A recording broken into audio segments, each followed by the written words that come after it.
थोड़ा सा text type है और इम्पॉर्टेंट बहुत है, ये हर बुक में आपको नहीं मिलेगा।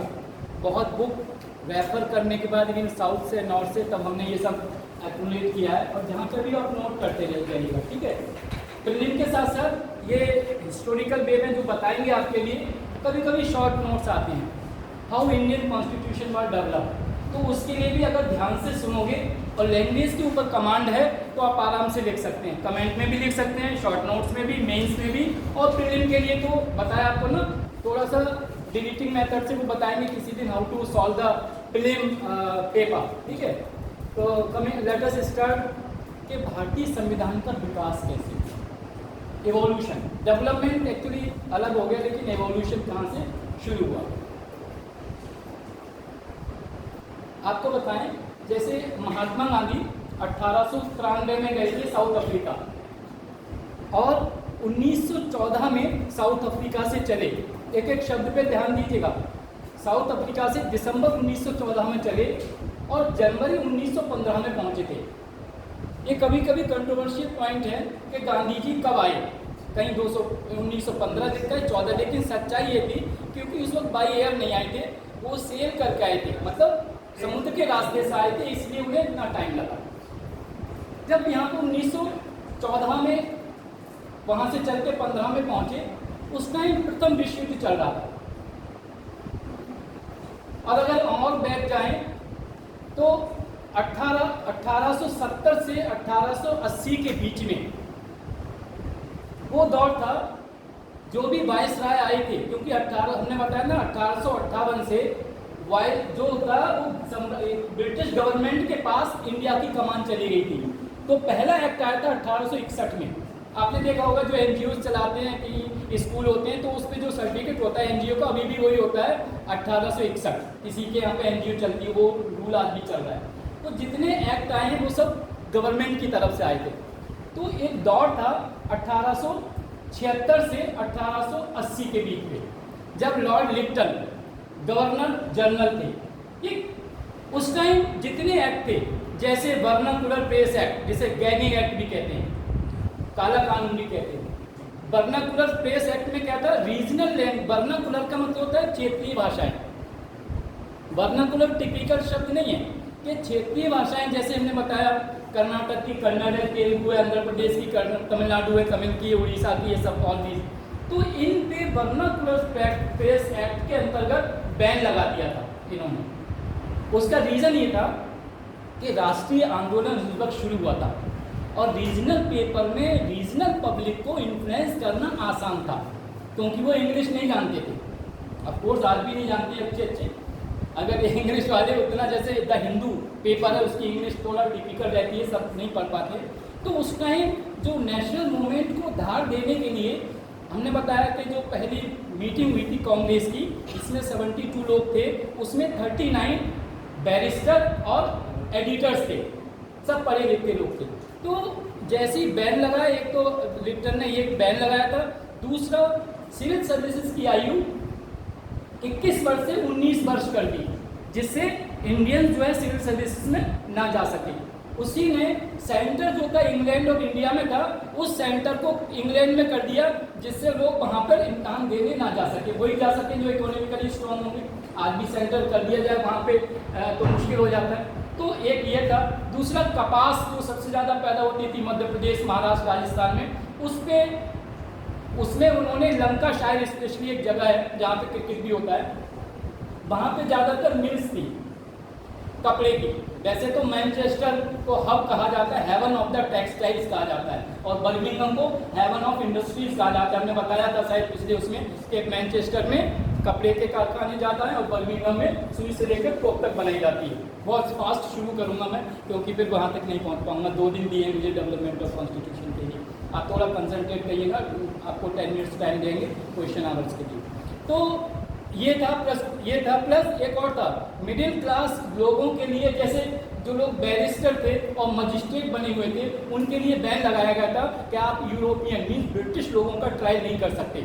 और उनके लिए 2 कौड़ी के अवसर, काले कनोटे बाबू, इस तरह की संज्ञा दी गई होगी। आपने देखा होगा हमारे आपसे ऊंचे वाली पीढ़ी पे ज़्यादातर लोग ना बाबू करके बात करते हैं या बाबूजी करके बात करते थे। बाबूजी का मतलब ये था कि अब आपको उसके डीप बता रहा हूँ कि हमारे ऊपर वाली जनरेशन ने 1947 के जो इर्द गिर्द थे, इंडियंस को बाबू बनना एक बहुत बड़ी बात है, इसलिए हाईएस्ट पोस्ट वही थी, ऑफिसर बनने के तो चांस कम थे, इसलिए बाबू का एक मतलब वो ओहदा जो था बड़ा ओहदा दिया गया था कि बाबूजी आ गए, मतलब बाबू उसमें बहुत बड़ी बात थी। तो जो बैरिस्टर थे इतना स्ट्रगल करके बने थे, उन्होंने कहा यूरोपियन और ब्रिटिश को ट्राई नहीं कर सकते। ये वो चीज़ें बता रहा हूँ कि और उद्योगपति थे, उन पर ज़्यादा टैक्स लगा दिए गए थे, युवाओं को रोजगार नहीं था। ये सब रीज़न वो बता रहे हैं जिससे राष्ट्रीय आंदोलन शुरू हुआ था। डिस्क्रिमिनेशन पॉलिसी, भेदभाव की पॉलिसी थी, पढ़े लिखे हैं तो लेकिन आप ट्राई नहीं कर सकते। और आर्म्स एक्ट के अंतर्गत इंडिया वालों को कोई भी आर्म खरीदना मना था, जबकि आपने देखा होगा अभी भी कोटार रेंज में जाओ तो बाघ वगैरह मिलते हैं। उस टाइम भेड़ियों का डर था, सब घर की किवाड़ें नहीं थी लोगों के पास, रास्ते में लुटेरे मिल जाते थे। आपने पहले के ज़माने के पोस्टमैन देखे होंगे तो वो एक भाला मिलता था उनके लिए, भाला समझते हैं आप लोग, जिसमें लोहे की वो लगी होती है। वो इसलिए क्योंकि एक गांव से दूसरे गांव में जाते हैं तो जो जंगली जानवर सियार वगैरह या भेड़ी मिलते हैं उनसे बचाव के लिए, और उसमें एक घुंघरू बांध के रखते थे जिससे पता चल जाए कि कोई आ रहा है और अटैक करने से जंगली जानवर भाग जाएं बहुत से। ये सब बेसिक चीज़ें आपको तब काम आएंगी जब आपका माइंड डेवलप होकर इंटरव्यू के लिए भी आएंगे काम। तो बहुत से ऐसे नियम बनाए थे जिसकी वजह से उस टाइम 80 के बाद ये महसूस हुआ कि हमें एक ऐसा प्लेटफॉर्म बनाना चाहिए कि जो हमारी बात सरकार तक, वायसराय तक नहीं, ब्रिटिश गवर्नमेंट तक पहुंचा सके। यही कारण था कि 1879 में दो थियोसॉफिकल सोसाइटी 1875 में न्यूयॉर्क में बनी थी। उसका अडयार के पास, अडयार एक जगह है मद्रास में, वहाँ सबसे पहला कार्यालय खुला किसका, थियोसॉफिकल सोसाइटी का। और वहीं से लॉर्ड लिप्टन के जाने के बाद लॉर्ड रिपन जब यहाँ पर आए थे वायसराय बन के, तो कांग्रेस की नींव यहीं से पड़ी। 17 लोग थे मद्रास में, तेज बहादुर वहाँ पे वो थे, उनके यहाँ पे मीटिंग हुई 17 लोगों में। तब उन्होंने तय किया कि एक हमें ऐसा प्लेटफॉर्म होना चाहिए जो हमारी बात ब्रिटिश साम्राज्य तक पहुँचा सके। यही कारण था एलन ऑक्टेवियन ह्यूम जो थे, उन्होंने उस टाइम में 7 फाइलें पड़ी थी ब्रिटिश गवर्नमेंट की, जिसमें 30,000 केसेस थे। एवरी डाटा इज एग्जैक्ट, आप नोट करते रहिएगा मेमोरी में कि 30,000 फाइलें, 30,000 केस ऐसे थे जो ब्रिटिश सरकार के खिलाफ, यहाँ पे चाहे वो गैगिंग एक्ट हो, ब्लैक कानून हो, मजिस्ट्रेट का कानून हो, कपास का कानून हो, जिसमें युवाओं के द्वारा प्लस किसानों के द्वारा, इंडस्ट्रियलिस्ट के द्वारा अंग्रेजों के खिलाफ भरी हुई थी।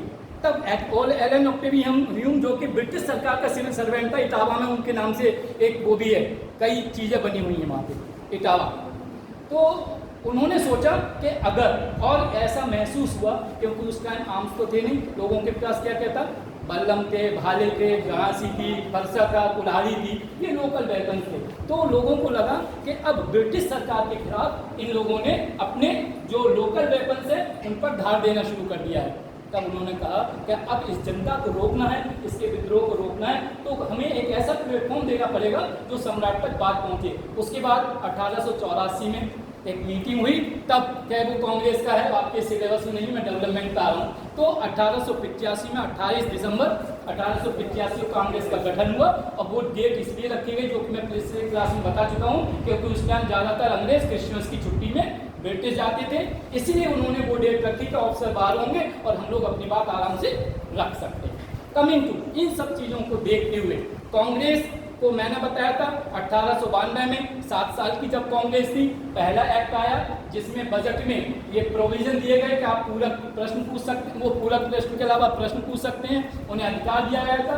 10 से 16 तक के बीच में सब काउंसिल बदल सकते हैं, और एक और वो कई पॉइंट थे इसके, लेकिन उस पर ना जाते ही जो 1861 1892 के एक्ट थे, उसके बाद 1909 का एक्ट आया। इसलिए क्यों ये एक्ट आए, क्यों ये एक्ट तब आए थे जब कांग्रेस ने मॉडरेट, आपको पता है एक युग है 1885 से 1905 तक का, जिस युग को कहते हैं उदारवादी युग या मॉडरेट एरा कहते हैं। उस टाइम के जो लोग थे उन लोगों में से 3 ही चीज़ें थी कि वो अपने बात रखते थे, अपने प्रपोजल रखते थे, तो किससे, प्रेयर के द्वारा, प्रोटेस्ट के द्वारा, याचिका वगैरह करते थे, रिमाइंडर भेजते थे उसके द्वारा उन्होंने। लेकिन ये समझदारी थी, कई लोगों ने उन्हें क्रिटिसाइज किया, लेकिन मैं ये कहता हूँ कि उस वक्त जब इंडियंस के पास कोई आर्म्स नहीं थे, ब्रिटिश के पास आर्म थे, तो यही अप्रोच जब आप देखते हो कि सामने वाला निर्दयी है, क्रूर है, तो उस टाइम प्यार से ही काम चलाया जाए, इसलिए देवर मॉडरेट। लेकिन 1906 में विद्रोह हुआ और 1907 में स्प्लिट हो गए, दैट इज डिफरेंट इशू।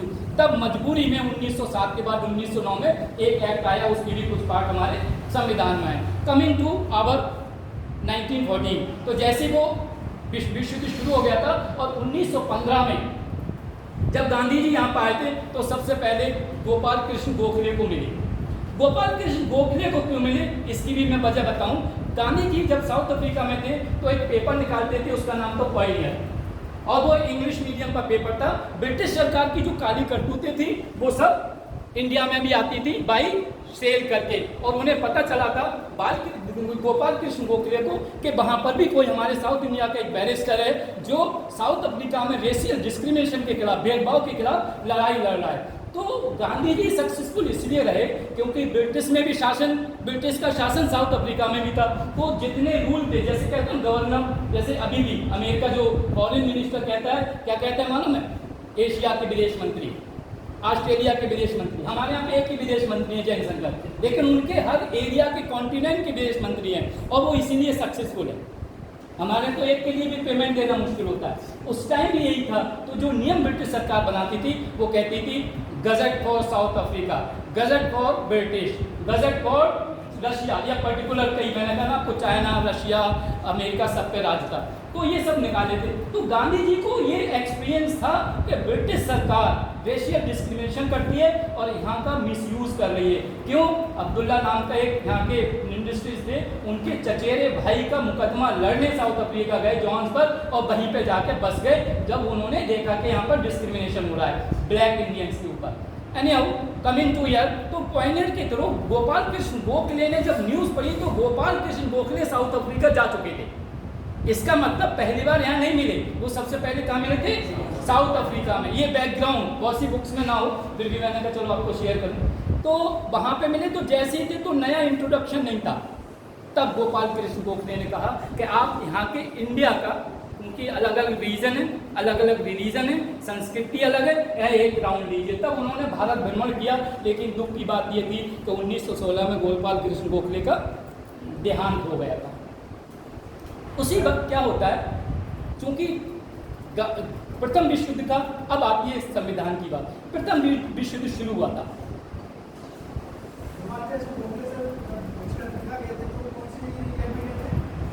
वो एग्जैक्टली नहीं पता मुझे, बाद में बात करिएगा, सुनिए। तो उस, हाँ, पॉइनियर। तो क्या हुआ, 2 दिन के अंदर संविधान खत्म करना is not a joke, frankly speaking. जो आपने दिया है सोर्सेज भी, हमें पता चला सोर्सेज भी खत्म करना है शायद चीज, ठीक है। तो एक ये बैकग्राउंड अराउंड इंट्रोडक्टरी पार्ट है, ये is not part of your constitution. उन्होंने गांधी जी से सहयोग मांगा, किसने? ब्रिटिश वालों ने। क्यों? उनके पास आर्मी की कमी थी। तो जैसे अभी अग्निवीर शुरू हो रहा है, उस टाइम पहले अखाड़े होते थे, मेला होते थे। अखाड़ों में क्या करते थे, अभी भी हरियाणा में कुश्ती के बल पे बहुत पैसा बनते हैं, डीएसपी वगैरह बन गए सब। तो उस वक्त अखाड़ों से जो लोकल दरोगा होते थे ब्रिटिश के, वो क्या करते थे, उन लोगों को जो हेरिस्ट टूरिस्ट होते थे उन्हें पकड़ के जबरदस्ती फौज में भर्ती कर देते थे। या ये रूल था कि जिसके 4-5 बच्चे, 2 बच्चे आप हमें दे दीजिए। गांधी जी ने क्या किया था, गांधी जी से जब कोऑपरेशन सहयोग मांगा उन्होंने, तो उन्होंने ना ही भर्ती कराया बल्कि उन्हें धन से भी मदद करी ब्रिटिश सरकार की। लेकिन एक शर्त रखी थी, और ये शर्त ही मेन कॉन्स्टिट्यूशन का कारण था कि उन्होंने कहा कि युद्ध के बाद हमें आत्मनिर्णय, मतलब सेल्फ डिसीजन मेकिंग पावर दीजिएगा, तब हम आपको सहयोग करेंगे। ब्रिटिश ने कहा ओके, हम देंगे self decision making power. Self decision मतलब हम अपना फैसला कहाँ ले पाते हैं? ब्रिटिश सरकार के हिसाब से चल रहे हैं, उनके कानून के हिसाब से चल रहे हैं, फैक्ट्रियाँ उनके कानून के हिसाब से लगा रहे हैं, क्या पढ़ेंगे स्कूल में उनके हिसाब से चल रहे हैं, हमारे लोग अपना काम नहीं कर सकते, उन्हें जबरदस्ती भर्ती किया जा रहा है, और बहुत से रीजन थे। उन्होंने कहा ठीक है। यही कारण था गांधी जी ने जो युद्ध में घायल होकर आते थे, उनकी भी अस्पतालों में सेवा की, नर्सिंग की, और इसी के लिए उन्हें केसरे हिंद का मेडल दिया गया था। ठीक है, केसरे हिंद का मेडल मिला। उसके बाद क्या होता है, धीरे धीरे 1970 तक युद्ध अपने खत्म होता रहता है। और आपको पता है 1917 में राम कुमार की बुलावे पर चंपारण गए थे सत्याग्रह करने नील बागान के लिए। कुछ लोग कहते हैं कि गांधी जी का युग जो है 1917 से 1947 तक शुरू हुआ था, लेकिन हम कहते हैं 1920 पहला आंदोलन, क्योंकि सत्याग्रह चंपारण का सत्याग्रह नहीं, सत्याग्रह का आंदोलन नहीं था। सो डिपेंड अपॉन कंट्रोवर्शियल अगर कहीं आता है आपके लिए मेन में लिखने के लिए, तो आप दोनों तरह से कह दिए। अपनी बात अगर रखना है आजकल समय के हिसाब से, तो हमेशा लोग दूसरे का नाम लेकर रखते हैं, अरे वो सुरेश ऐसा ऐसा कह रहा था, ये जबकि अपने व्यूज होती है। ऐसे भी कई प्रधान है बोले चंद्र लोग ऐसा कह रहे हैं, ऐसा ऐसा कर लो, एमएलए भी यही बोल देते हैं, एमपी भी यही बोलते हैं दूसरे के नाम पर। तो ये लोगों ने अपने जो तरीका निकाला है। तो आप जब भी कोई बात कहें पॉजिटिव और निगेटिव दोनों पहलू रख के जब एग्जाम में लिखना, क्रिटिसिज्म उनका होगा लेकिन आप कर दो ऐसा नहीं ऐसा है, ठीक है। That will be positive point. Ethical जो नैतिकता होती है वो पॉजिटिव एटीट्यूड से फॉलो होना चाहिए। तो जैसे धीरे धीरे 17 के बाद जब अंग्रेजों से कहा गया कि आपने हमें सेल्फ डिसीजन मेकिंग का वायदा किया था उसे निभाइए। उससे पहले एक चीज़ और बताएं, बाल गंगाधर तिलक 1917 में पेरिस में एक मीटिंग हुई। एक शब्द होता है मेमोरेंडम, स्मृति पत्र। अगर हम कोई हमारी बात नहीं सुनता है तो उसे रिमाइंडर भेजते हैं। मेमोरेंडम स्मृति पत्र था, ब्रिटिश में बाल गंगाधर तिलक ने पढ़ा, और ये ब्रिटिश सरकार के भी नुमाइंदे थे वहाँ पर, चूँकि इंडिया से थे। तब उन्होंने उस मेमोरेंडम के थ्रू ब्रिटिश सरकार को ये रिमाइंड कराया कि आपने हमें आत्मनिर्णय की शक्ति देने के लिए कहा, उसका क्या हुआ। वहाँ पे outrightly they have rejected, state भी उन्होंने मना कर दिया, हमने कोई ऐसा नहीं काम किया। अब देखो दोनों चीज़ें क्या आ रही हैं। गांधी जी ने सहयोग किया पहले, जब उन्होंने कहना नहीं माना इसीलिए असहयोग आंदोलन चलाया। That is the point, how Gandhi ji has become from cooperator to non cooperator. अगर मैंने आपसे कहा मैं 10 मिनट लेट आया, लेकिन मैं कह रहा हूँ कि 10 मिनट में कवर करूँगा, if I am not covering you may revolt. एक छोटी सी बात बता दूँगा, करना मत। तो ये चीज़ें थी कि उन्होंने असहयोग आंदोलन शुरू किया। अब असहयोग आंदोलन के टाइम पे सिर्फ एक ही थी, अब हमें सेल्फ डिसीजन मेकिंग पावर नहीं चाहिए, डिमांड बड़ी थी, बोले अब हमें संविधान सभा चाहिए 1922 में। नोट कर लो, पहला उनका डिसीजन था और उनका कोटेशन था, गांधी जी ने कहा भारत का संविधान भारतीयों द्वारा निर्मित होगा। This was the first sentence, means the Indian constitution will be enacted by Indians only. 1922 में पहली बार डिमांड हुई, लेकिन आपको पता होगा कि 1922 में ही तुरंत असहयोग आंदोलन के टाइम पे अंग्रेजों का जो एक्ट थे, आपने सुना होगा इंडियन डिफेंस एक्ट, जो कि 1915 में युद्ध में लागू किया गया था कि कोई भी व्यक्ति, जैसे धारा 144 लगा दी जाती है यहाँ पर इलेक्शन के टाइम पे, त्यौहार के टाइम पे, इंडियन डिफेंस एक्ट बनाया था उसमें ये देखने के लिए कि कोई भी पेपर सरकार के खिलाफ नहीं निकालेगा, ठीक है। उस टाइम क्या था, पेपर के बहाने उन्होंने जितने भी एक्सट्रीमिस्ट थे, I am not talking about terrorist, मैं टेररिस्ट अपनी किताब में भी नहीं लिखा है, मैंने हमेशा उन्हें ना आतंकवादी शब्द लिखा है, बहुत सी किताबों में आतंकवादी मिलेगा, तो आतंकवादी अगर कहोगे तो घर में भी आतंकवादी है। कैसे? आतंकवादी का मतलब गुस्सा होता है ना, दो भाई बहन हैं, एक को जरा ज़्यादा मिठाई के 2 पीस दे दिए तो उसने क्या किया, कप फेंक दिया। किसी एग्रेसिवनेस, उसने एग्रेसिवनेस दिखाई ना, उसने कोई पिस्टल लेके मम्मी के ऊपर ये नहीं कहा कि 2 मुझे भी दो। So aggressiveness can be, so that word you can utilize उग्रवादिता। उग्रवादी कैन नॉट बी टेररिस्ट। आतंकवादी का मतलब अलग होता है, आतंकवाद का मतलब दिल और दिमाग दोनों में दहशत फैलाना और डर के मारे कांपना कि मैं बाहर नहीं निकलूंगा, ये उग्रवादिता अलग होती है गुस्से की बात। तो मैंने आई यूज दैट वर्ड उग्रवादिता, ठीक है। तो एक रिवॉल्यूशनरी कहेंगे उन्हें, आतंकवादी की जगह रिवोल्ट करना, क्रांतिकारी। मैं आपसे भी कहूँगा you should use all these words, not terrorist, right. ये जब तक आपकी मानसिकता ऐसी बनेगी, तो जो कहते हैं ना, कभी कभी क्वेश्चन पूछते हैं बच्चे से, महान कैसे बने? महान तब बनोगे जब आप अच्छे लोगों की जीवनी पढ़ोगे, अच्छी मानसिकता रहोगे, अच्छे लोगों की सत्संग जिसे कहते हैं उसके साथ रहोगे, तब आप पॉजिटिव एटीट्यूड लाओगे। कमिंग टू आवर पॉइंट, 1922 में ही कांग्रेस को बैन कर दिया गया था। मैं कुछ एडिशनल चीज़ें आपको बता रहा हूँ, वो इसलिए क्योंकि हो सकता है संविधान से अलग आपको ना पता चले, because you are taking this lesson of Indian polity. अच्छा, ये रीज़न क्यों बता रहा हूँ? इसलिए क्योंकि जब ये चीज़ बैन कर दी गई, आपने देखा होगा बहुत से कॉस्मेटिक के प्रोडक्ट बंद कर दिए जाते हैं, बहुत सी जैसे सिवा बिनाका दी वो थी, और ये सब बहुत सी चीज़ें, फेयर एंड लवली चलती थी, उसे उसके नाम से बहुत से, क्यों? क्योंकि टैक्स से बचने के लिए नाम बदल देते हैं। बहुत सी विक्स की जगह विक्स बेपोरा कर दिया, कम रखी। तो उन्होंने क्या किया कि जैसी बैन की, तो आपको पता होगा ये मोतीलाल नेहरू और CR दास, चित्तरंजन दास ने स्वराज पार्टी का गठन किया था। ठीक है, क्यों? वो ये चाहते थे कि हम स्वराज पार्टी से हैं, हम तो कांग्रेस के हैं नहीं। जैसे यहाँ पर हम तो सपा में पहले थे, हम तो बसपा में हैं, हम तो बीजेपी में हैं, हम तो ये करते ना लोग, अब झंडा बदलते रहते हैं, 4 झंडे रखते गाड़ी में, जिसका क्षेत्र है वही लगा दिए, हम तो उसमें हैं, 2-3 रुमाल रखते हैं। नहीं, यही होता है। मैं ये कह रहा हूँ कि एथिकल चीज़ें खत्म हो गई हैं उस टाइम भी, तो उन्होंने ये किया। उसके बाद में स्वराज पार्टी के लिए, coming to our constitution again, बहुत सी घटनाएं घटी। 1925 से लेकर 1930 तक का पीरियड रिवॉल्यूशनरी का है, जिसमें बहुत लोग शहीद हुए थे। उधम सिंह हो या शाहजहाँपुर के यहाँ से भी बहुत से लोग शहीद हुए थे, काकोरी कांड वगैरह उसी में हुआ था। 24 में जिसमें CR दास को अध्यक्ष बनाया गया था और सचिव बनाया गया था मोतीलाल नेहरू के। ये इसका कॉन्स्टिट्यूशनल पार्ट नहीं है, लेकिन ये आएगा आगे सेंटेंस में, इसलिए मैंने आपको बता दिया। उसके बाद और साइमन कमीशन वगैरह ये सब हुआ था, 28-30 वगैरह में लालकपत राय। अगेन कमिंग टू 7 अप्रैल, उसमें क्या हुआ? बीच में क्या हुआ? कांग्रेस धीरे धीरे डेवलप हुई। उसमें जैसे ना कानाफूसी हो रही है कि ये पार्टी अलग हो गई, कल को ऐसा ना हो कांग्रेस से बिल्कुल अलग ही हो जाए। तो लोगों ने, तो गांधी जी के पास जब मैसेज पहुंचा, तो उन्होंने 7 अप्रैल 1934 को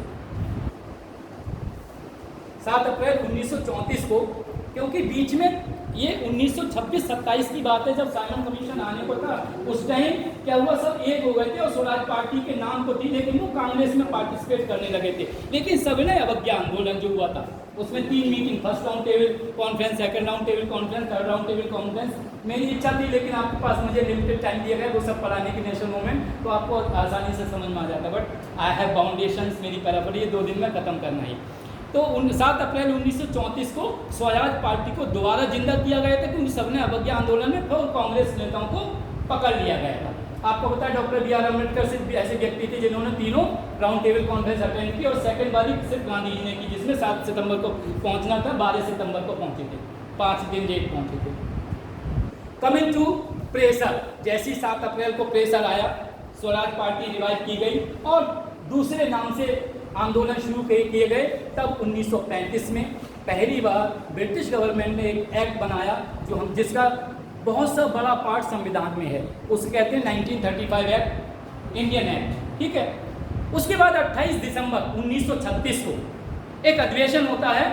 ये अधिवेशन जो 1934 बताया हमने, ये जुलाई 1934 के रांची, जो अभी झारखंड में, उसके अधिवेशन में स्वराज पार्टी को पुनर्जीवित किया गया था। इट वाज रिवाइव्ड, दो Swaraj party was revived in 1934 Ranchi session of the Indian national Congress. Right this है। कमिंग टू नेक्स्ट, 28 दिसंबर 1936 को जो अधिवेशन था फैजपुर में था, और वहाँ पर दोबारा 1935 के एक्ट से भारतीय कांग्रेस सेटिस्फाई नहीं हुई। सिर्फ उसका एक पॉइंट उन्हें अच्छा लगा कि इलेक्शन होना चाहिए। अच्छा, इलेक्शन से फायदा क्या था? ये इंटेलेक्चुअल की बात है। क्या है, अभी जो लोग बोलते रहते हैं संविधान ये उनके बारे में, मुझे लगता है कि जिन्होंने पहले कार्य किया, वी शुड एक्नॉलेज देम। आप क्या कर रहे हैं? हम ये कहते हैं कि इस क्लास में ये पढ़ा है, उसमें ये नहीं पढ़ा, नहीं, हम क्या पढ़ा रहे हैं वो देखना है हमें। सो आई डोंट, क्रिटिसिज्म नहीं होना चाहिए कि 1936 में उन्होंने पुनः ये कहा कि हमें अब संविधान नहीं, संविधान सभा चाहिए। संविधान सभा का मतलब ये था कि उन्हें मालूम था, उस वक्त 565 राज्य नहीं थे, उस वक्त राज्य ज़्यादा थे। 1947 में 565 राज्य थे, जो सरदार वल्लभ भाई पटेल ने 563 पर वो किया था, लेकिन उस पर छोटे छोटे और राज्य थे। जैसे राजस्थान की बात है, बूंदी का राजा अलग था, अलवर का राजा अलग था, जोधपुर का राजा अलग था, अजमेर का राजा अलग था, सब जगह के राजा। इसी तरह यहाँ पे अवध का अलग था सिस्टम, मेरठ का अलग सिस्टम था, रोहिलखंड का अलग सिस्टम था, बलिया का अलग सिस्टम था, इटावा मैनपुरी का अलग, बहुत से राज्य, मध्य प्रदेश में भी ऐसे। तो 1936 के सेशन में उन्होंने कहा हमें संविधान सभा चाहिए। हमने एक चीज़ और बताई थी कि दो दल थे वहाँ पे, एक कंजर्वेटिव पार्टी थी और एक लेबर पार्टी। जब भी लेबर पार्टी आती थी हमें उम्मीद हो जाती थी कि हमें आज़ादी मिल जाएगी, क्योंकि वो नहीं चाहती थी कि साम्राज्यवाद बढ़ाया जाए। 1936 में जब ये डिमांड हुई, लेकिन छोटी सी कंट्रोवर्सी ये हो गई थी। 1937 में दो चीज़ें थी।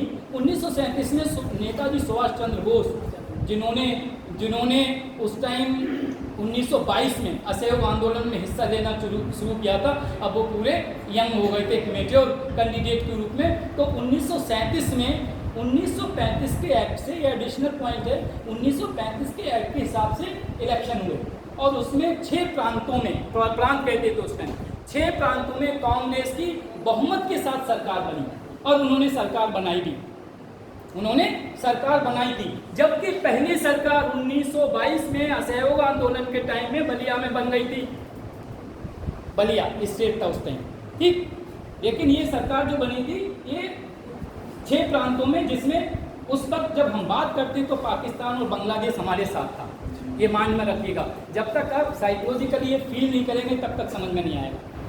1937 में सरकार तो बनी, लेकिन उस वक्त एक कंट्रोवर्सी हुई थी, क्योंकि JB पटनायक, सीतारमैया, गांधी जी और नेताजी सुभाष चंद्र बोस 37-38 में अध्यक्षता के लिए पॉइंट आया था कि अध्यक्ष जो रिवॉल्यूशनरी थे उन्होंने कहा सुभाष चंद्र बोस को बनाएंगे, जो मॉडरेट थे उन्होंने कहा नहीं सीतारमैया को बनाएंगे। तो समझ में आ रहा नहीं? तो हुआ क्या, अब सीतारमैया चूंकि मॉडरेट थे, लेकिन इस टाइम में नेताजी सुभाष चंद्र को भी नाराज नहीं करना चाहते थे। क्यों? वो बंगाल से आते थे और आपको पता है ईस्ट इंडिया कंपनी सबसे पहले बंगाल में आई। जितने भी भुगत भोगी थे शुद्ध हिंदी में, या 2000 में रिसीविंग एंड इन इंग्लिश, उन ज़्यादातर वो बंगाल के थे। वहीं से रिवॉल्यूशन शुरू हुआ और एंड भी वहीं से हुआ, एक तरह से ऐसा समझ लीजिए। तो उनके लिए नाराज करने का मतलब बंगाल के लोगों को नाराज करना। आजकल सरकार यही तो कर रही है, किसी जाति को, किसी धर्म को, किसी समुदाय को नाराज ना करने के लिए उनके लिए तो मंत्री बना दो, उनके लिए टिकट दे दो, उनके लिए ये कर दो, वही है। So I don't want to go in controversy all this thing, but you have to analyse all this thing. तो उन्हें नाराज नहीं करना चाहते थे। फाइनली सीतारमैया हारे थे उसमें, लेकिन सिचुएशन 38 में फिर आई थी। फिर उन्होंने उसके लिए अध्यक्षता के लिए कहा। लेकिन मैं आपको बता दूं, हो सकता है आपने किसी बुक में नहीं पढ़ो, 1938 के कांग्रेस सेशन का, अधिवेशन का अध्यक्षता डॉक्टर राजेंद्र प्रसाद ने की थी, जो हमारे प्रथम राष्ट्रपति थे। लेकिन लग अच्छा था हम लोगों का, 1939 में द्वितीय विश्व युद्ध शुरू हो गया था। 1939 में द्वितीय विश्व शुरू हुआ और भारतीय राष्ट्रीय कांग्रेस ने मौका देखा और उन्होंने पूरी अपनी कैबिनेट के साथ जवाहरलाल नेहरू ने रिजाइन कर दिया कि हम नहीं, सरकार नहीं बनाएंगे। उसका कारण पता है क्या था? मित्र राष्ट्र, उन मित्र राष्ट्रों में ब्रिटिश और अमेरिका एक साइड में थे, जापान अलग था। तो मित्र राष्ट्रों का प्रेशर ऐसा नहीं था, स्टालवर्ड्स थे ये लोग, गांधी जी वगैरह, कोई कुछ भी कहे, उस टाइम के नेता थे जहां राष्ट्रपति भी सुनता था। आपको ध्यान होगा क्विट इंडिया मूवमेंट में जो रूजवेल्ट राष्ट्रपति थे, तो उन्होंने लेटर लिखा था वहाँ के राष्ट्रपति को और उन्होंने ब्रिटिश से कहा, ब्रिटिश और चाइना वालों ने भी लेटर लिखा था। बताऊंगा उसका पूरा कंटेंट क्या लिखा था उन्होंने। तो जैसे युद्ध शुरू होता है, फिर प्रथम विश्व युद्ध की तरह ब्रिटिश सरकार ने दोबारा सपोर्ट के लिए कहा, लेकिन कारण क्या था? धीरे धीरे युद्ध तो चला, लेकिन 42 में जब चरमता युद्ध था, उस वक्त जो हिंदुस्तान एरोनॉटिक्स लिमिटेड जो अभी कंपनी है जो जहाज बनाती है, उस वक्त एक जहाज होता था tiger mouth, I don't research in that. तो 1000 सेकेंड वर्ल्ड वॉर में टाइगर माउथ, जबकि प्राइवेट कंपनी थी, 23 दिसंबर 1940 को बनी थी और उसका 4 करोड़ रुपए मैसूर के जो थे हीराचंद बालचंद, उन्होंने फैक्ट्री बनाई थी प्राइवेट। लेकिन 1948 इंडस्ट्रियल एक्ट के अंतर्गत गवर्नमेंट ने उसे पब्लिक सेक्टर बना दिया और आज भी पब्लिक सेक्टर कम से कम 15 ब्रांच है। बेंगलुरु, कानपुर, लखनऊ में भी एक ब्रांच है और कानपुर के अलावा हैदराबाद में ब्रांच है, कानपुर में ब्रांच है, कोरापुट में ब्रांच है, नासिक में ब्रांच है, बेंगलुरु में 17-18 ब्रांच है। तो उस वक्त इसने बहुत बड़ा रोल किया। लेकिन उसी वक्त एक घटना घटी, हमने बताया था 6 अगस्त और 9 अगस्त को हिरोशिमा के ऊपर बॉम्बार्डमेंट हुआ और 9 अगस्त को नागासाकी के ऊपर। लेकिन उसी वक्त जब अप्रैल 1942 में वर्धा में एक प्रस्ताव पास किया गया था कि अब हमें अंग्रेजों को बाहर निकालना है। ये प्रस्ताव पहले ही पास हो चुका था, नागासाकी या हिरोशिमा से कोई वो नहीं था। लेकिन टाइम क्यों लगा? क्योंकि ये कम्युनिकेशन करके मैसेज पूरी इंडिया में भेजना था। और इंडिया में आपको पता है उस टाइम हमारे पास की तरह कोई BMW या वैगन आर वो कारवार नहीं थी, खाली क्या था, कबूतर जा वाला सिस्टम, मतलब पोस्ट ऑफिस ही था, या टेलीग्राम, वो भी टेलीग्राम किसके पास थे, ज़्यादातर जो लैंडलॉर्ड्स थे उनके पास थे, जो गवर्नमेंट की फैसिलिटी उठाते थे। जैसे अभी कार किसे मिलती है? ऑफिसर्स के लिए। क्यों? बोले ये बिजी है ज़्यादा, इसलिए इन्हें एक सपोर्ट। पुलिस वाले भी मिलते हैं, बोले पता नहीं उल्टा पुल्टा कोई नीति हो गई तो पता चला पुलिस वाले कहीं वो ना कर दें, सेफ्टी के लिए। तो ये सब चीज़ें थी। तो उस टाइम क्या हुआ था कि 1942 में जब हिरोशिमा और नागासाकी के ऊपर बॉम्बार्डमेंट हुआ तो जापान ने अपनी फौज के द्वारा बर्मा, उस टाइम जो कहलाता था मीमा, वहाँ तक कब्जा कर लिया था। तब गांधी जी ने एक डिक्लेरेशन दी थी कि हम ब्रिटिश का साथ नहीं दे रहे हैं। क्यों? उन्हें डर था कि बर्मा के थ्रू कहीं इंडिया में ये लोग आ गए तो इंडियंस को लॉस होगा, ना कि ब्रिटिश सरकार को। ऑफिसर कम है, इंडियंस ज़्यादा है। तब उन्होंने कहा कि मैंने बताया था ये शायद किसी उसमें कि उन्होंने क्विट इंडिया का नारा दिया, अंग्रेजों भारत छोड़ो, जिससे ये मैसेज जाए जापान के पास हम ब्रिटिश का सपोर्ट नहीं कर रहे हैं, ना हमारी यहाँ की आर्मी सपोर्ट कर रही है। तब उन्होंने कहा था कि ब्रिटिश भारत छोड़ो और संविधान सभा की दोबारा मांग रखी। उस वक्त सर स्टेफर्ड क्रिप्स, कौन? सर स्टेफर्ड क्रिप्स आए, एक वो लेके मिशन, क्या हुआ, मिशन लेकर आए, बुलाइए। उन्होंने क्या किया, एक योजना लेके आए थे, कैबिनेट मिशन नहीं, वो अलग चीज थी। एक योजना लेके आए थे, लेकिन उसमें समस्या क्या थी? उसमें समस्या ये थी कि उसमें कम्युनल रिप्रेजेंटेशन था, सांप्रदायिक, उसमें दलितों के लिए रिप्रेजेंटेशन था।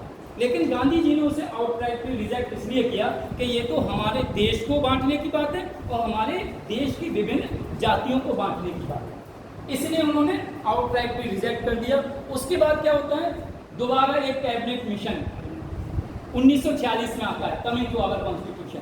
1946 में, डेट नोट कर लो, 24 मार्च 1946 को। देखो कुछ पॉइंट छूट तो नहीं गया। 24 मार्च 1946 को आता है कैबिनेट मिशन प्लान। उसमें 3 सदस्य होते हैं कैबिनेट के, ब्रिटिश सरकार के। एक थे लॉर्ड पथिक लॉरेंस,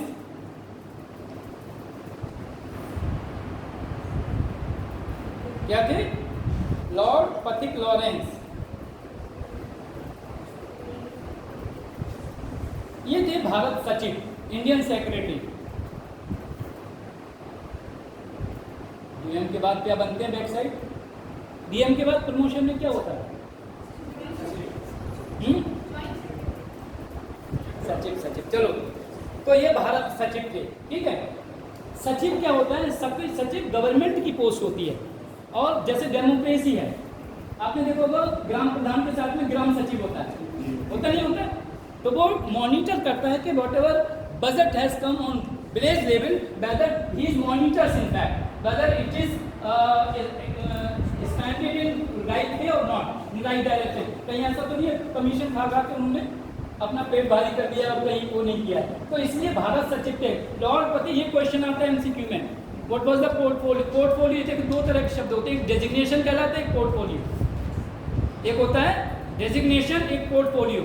आपको बता दूं, माइंड में रखिएगा, designation is used for government job, portfolio only for political post.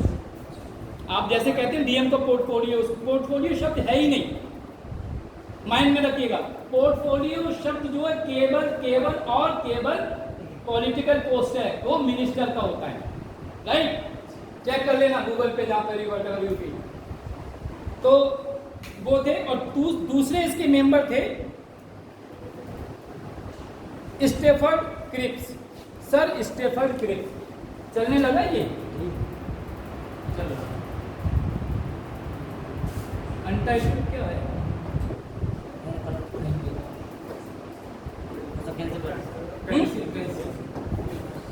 अच्छा आप आ जाओ इधर, हम उधर बैठ जाते हैं, सिखा दो ये, नहीं तो जिस दिन ये हमें टाइम नहीं मिल रहा है, जिस दिन 10 मिनट ये सीख लिए फिर तो धुआंधार इसी पे होगी, फिर आपको पता है फिर 3 और 3 चलेगी।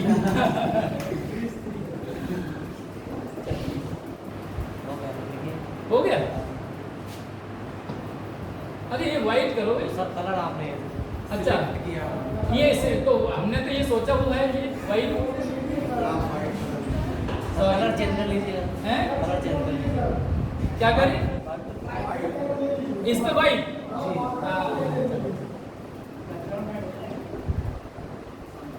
लिखिए ऐसा है, टाइम वेस्ट बहुत हो रहा है, मुझे इतना टाइम नहीं चल रहा, क्या करें? ना वो बार-बार कैंसिल हो गया, अब सेलेक्ट करें कलर हैं, ये चलो अब बस लिखें ये क्रिप्स, सही है सर, स्टेफन क्रिप्स। इसलिए बताना पड़ रहा है इनके लिए, इनके जो डेजिग्नेशन थे वो क्या मायने रखते हैं। ये लिखिए, ये कौन थे? Board of president of board of trade, president of board of trade, व्यापार के अध्यक्ष थे। ये शब्द इसलिए बताना था क्योंकि आपने देखा होगा ब्रिटिश भारत से बिजनेस करने ही तो आए थे, ट्रेड तो ही करने आए थे, तो जो भी ट्रेड होता था उस टाइम सी रूट से होता था। उसके अध्यक्ष मतलब बहुत बड़ी पोस्ट हो गई कि वो अपने देश के व्यापार के अध्यक्ष थे। तीसरा था ए.बी. अलेक्जेंडर, तीसरे कौन थे? ए.बी. अलेक्जेंडर, ठीक, ये थे लॉर्ड। लिखिए इनकी पोस्ट भी लिख लो, ये कभी कभी काम आएगी आपके। First Lord of Admiralty, first Lord of Admiralty,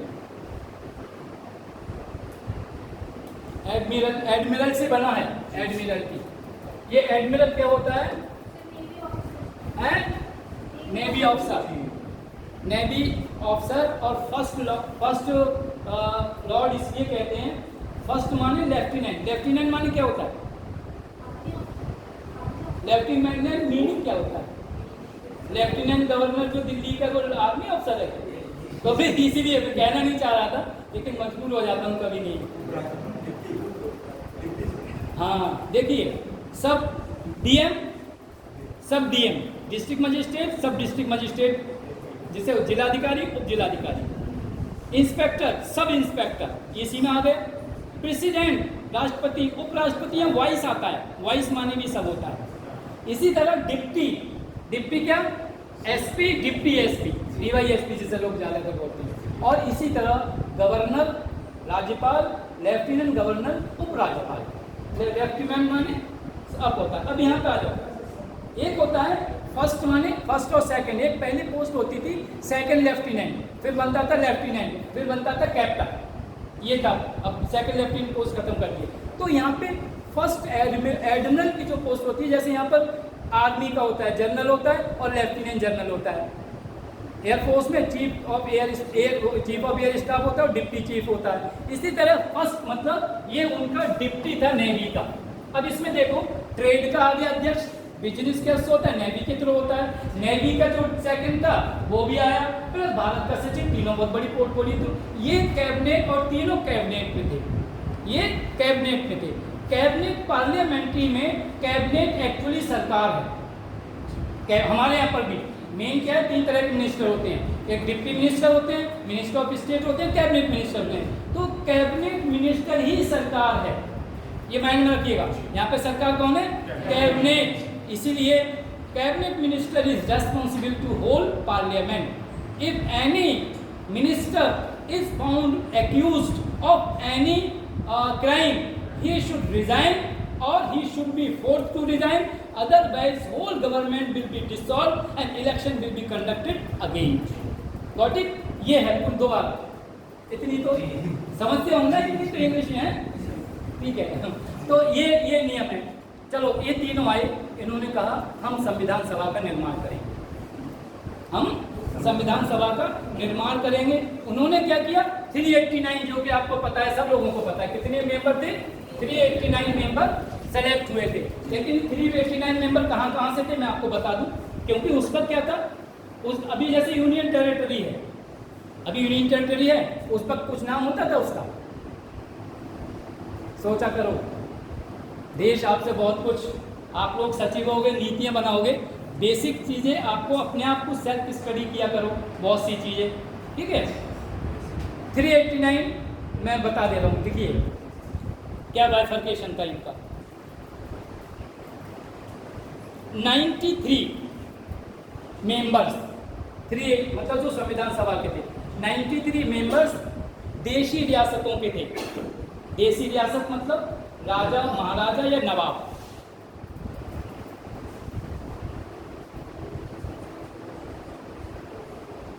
चार चीफ कमिश्नर स्टेट, जिसे हम यूनियन टेरिटरी बोलते हैं, 4 मेंबर थे चीफ कमिश्नर स्टेट।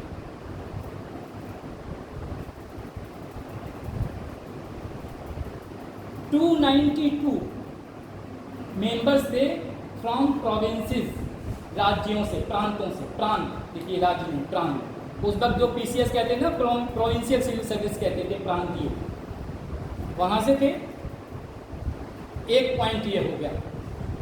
दूसरा पॉइंट इसका देखिए, अब ये मेंबर चुने कैसे गए थे, इसमें क्या था, 10 लाख के ऊपर, कितने, 10 लाख के ऊपर एक मेंबर था। लेकिन इसमें शर्त थी कि हर एक मेंबर, अब आप ध्यान करो, पंजाब, वो पंजाब जो आज पंजाब आधा, east Punjab, west Punjab, east Bengal, west Bengal, Peshawar, Lahore, Dhaka, सब याद करो अपना, सब चटगांव बटगांव सब उधर था उस टाइम था।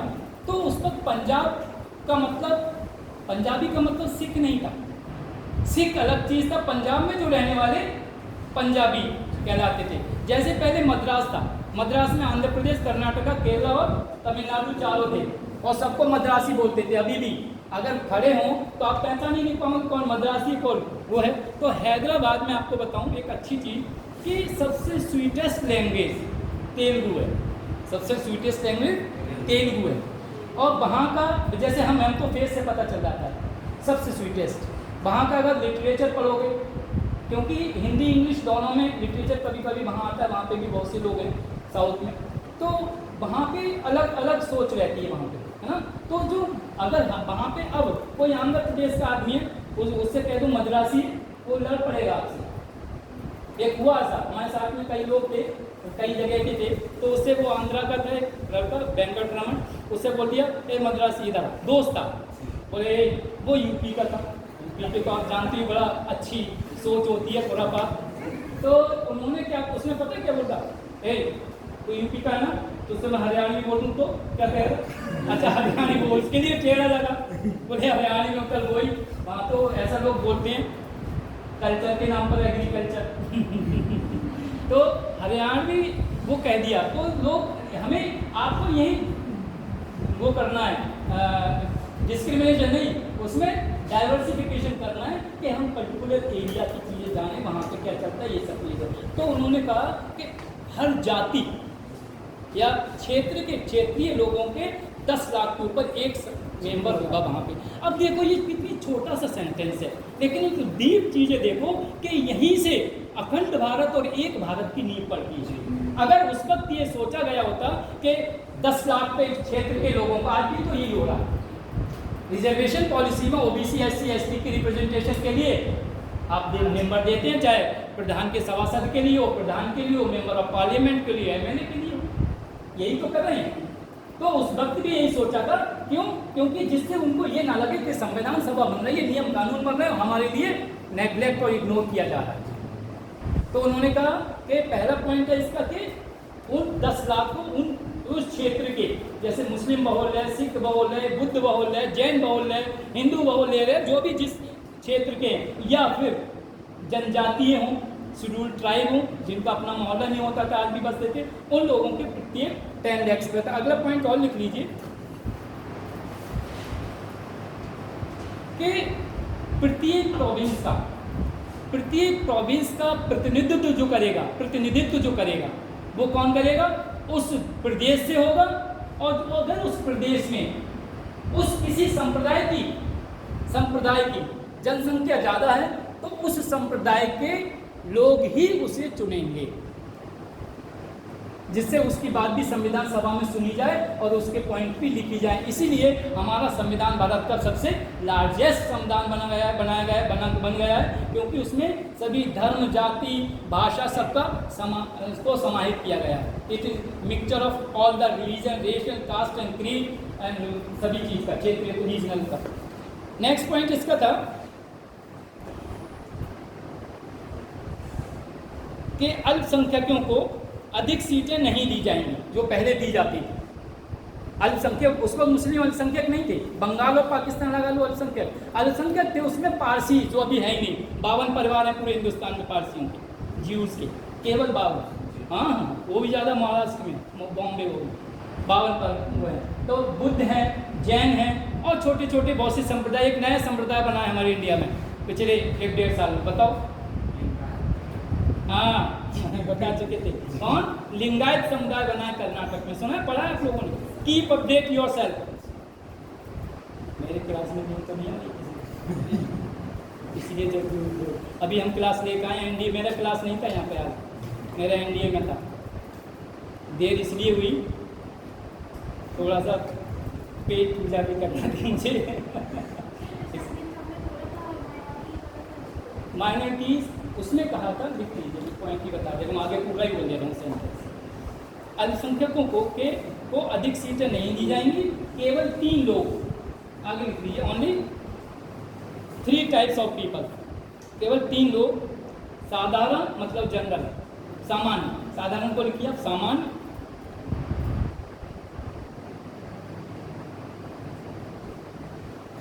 मुस्लिम व सिख पंजाब में,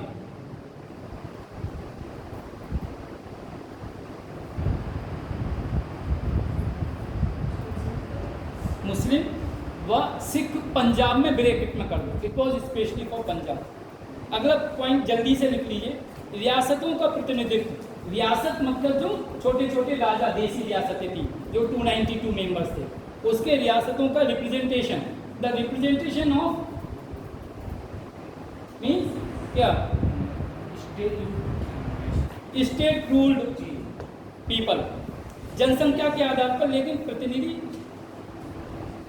हाँ सुनिए, ये थोड़ा तिरछा है लेकिन देख लो फिर समझेंगे।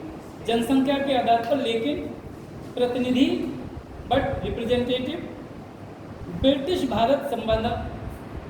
चलो मैं बता दे रहा हूँ, ऐसे समझिए। उन्होंने कहा कि जो देशी रियासतें हैं, समझ लो इसे अपने शब्दों में, जो देशी रियासतें, वहाँ के रिप्रेजेंटेटिव्स को कैसे होंगे, वहाँ पर एक ब्रिटिश सरकार की कमेटी होगी, एक देशी रियासतों की कमेटी होगी। वो दोनों कमेटी आपस में बैठेंगी और एक समझौता होगा कि इन्हें जाना चाहिए, तब वो संविधान सभा में जाएंगे। देशी रियासतों की कमेटी, ब्रिटिश के एक कमेटी, जो तीनों जो आए थे कैबिनेट मिशन में, वो लोग तय करेंगे आपस में कौन जाएगा। इसीलिए कहते हैं ना संविधान सभा तो असम वाला नहीं थी चलो वो बढ़ाया था आपको, चलो ये आप लिख लो ठीक है, समझ गए ये। Now right in your own words.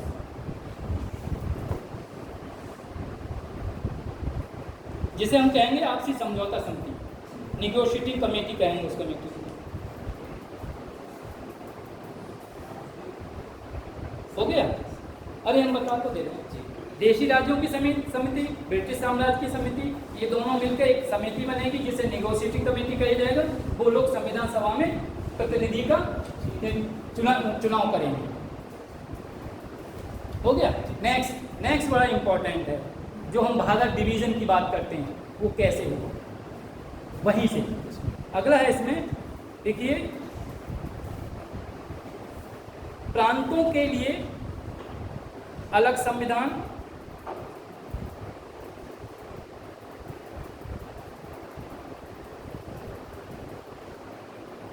अलग संविधान नहीं होगा, लेकिन संविधान सभा की प्रारंभिक बैठक में, संविधान सभा की प्रारंभिक बैठक में देश को 3 हिस्सों में बांटा जाएगा।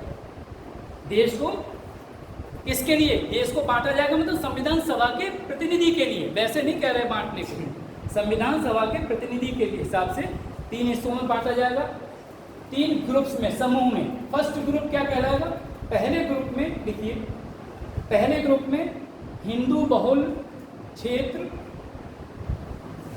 जैसे चेन्नई, मुंबई, यूपी, उड़ीसा, चेन्नई या मद्रास हो, चेन्नई, मुंबई, यूपी, उड़ीसा, बिहार तथा मध्य प्रांत, सेंट्रल प्रोविंस कहते थे मध्य प्रदेश को, कि इनके सदस्य होंगे।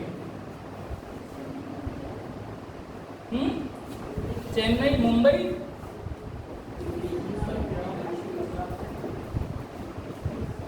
चेन्नई, मुंबई, उड़ीसा, बिहार, मध्य प्रांत के प्रतिनिधि होंगे।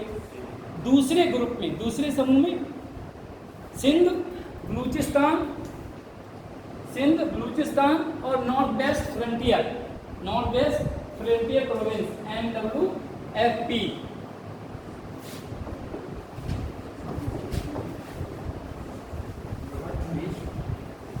नॉर्थ वेस्ट, नॉर्थ ईस्ट नहीं, नॉर्थ वेस्ट फ्रंटियर प्रोविंस, जिसमें आप सीधे वहां सिंध, बलूचिस्तान,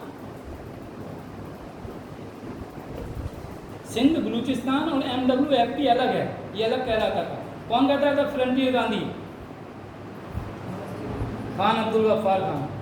हाँ, NWFP और पंजाब प्रतिनिधि होंगे,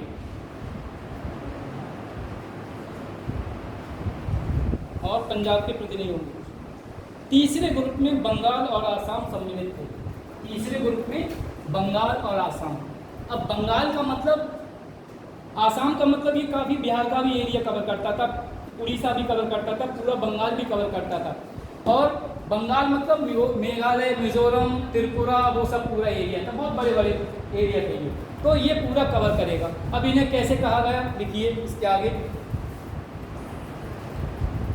कि इन तीनों ग्रुप्स को ये तय करना था कि कौन से विषय किस ग्रुप के पास रहना है और कौन से संघ के पास रहना है। जो हम बात करते हैं central state, state list and concurrent list की, केंद्रीय सूची, संघ सूची, राज्य सूची और समवर्ती सूची, इन तीनों ग्रुप को ये तय करना था कि कौन सा विषय किसके पास रहना है, मतलब संघ के पास रहना है और कौन सा राज्य के पास रहना है। और इसका कारण आपको पता है, हर जगह का प्रोडक्ट अलग अलग है, हर जगह की समस्याएं अलग हैं, चाहे वो कल्चरल हो या क्रॉप से संबंधित हो। इसलिए उन्होंने कहा किस चीज़ को हम कहाँ देखें। हर जगह कास्टिज्म की भी प्रॉब्लम थी, कहीं SC ST, एक और होता है नोमैडिक, जो घुमक्कड़ जातियाँ होती हैं, जो भले ही करोड़ों में खेले लेकिन कहते हैं हमारे लिए घर बनाना मना है, ऐसा मानते हैं, ऐसी धारणा है लोगों की। जैसे धारणा की बात ऐसी है, कल रणजी में कौन सा प्रदेश जीता है?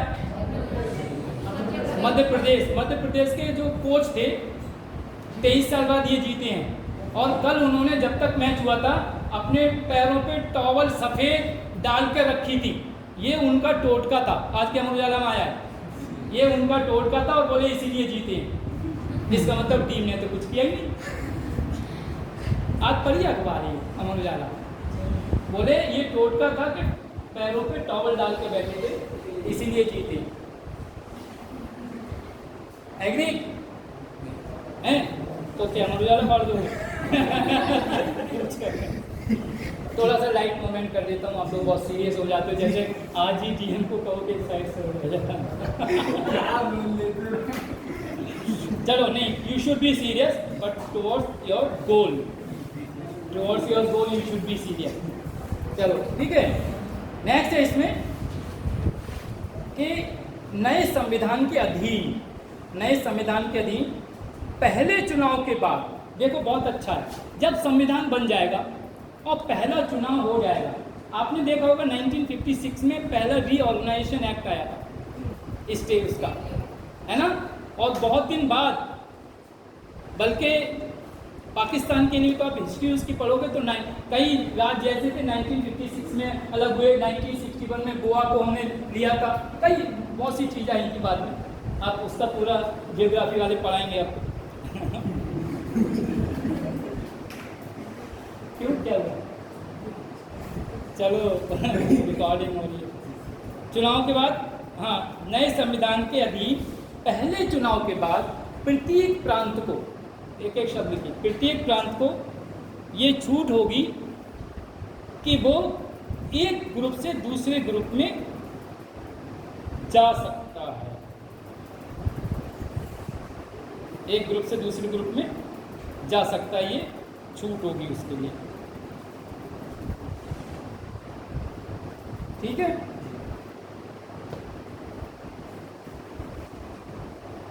अच्छा, अब एक सेंटेंस है, ये बड़ा एमसीक्यू आता है कि ये जो this constituent assembly was not sovereign, कि जो संविधान सभा बनेगी ये संप्रभु नहीं होगी। क्यों?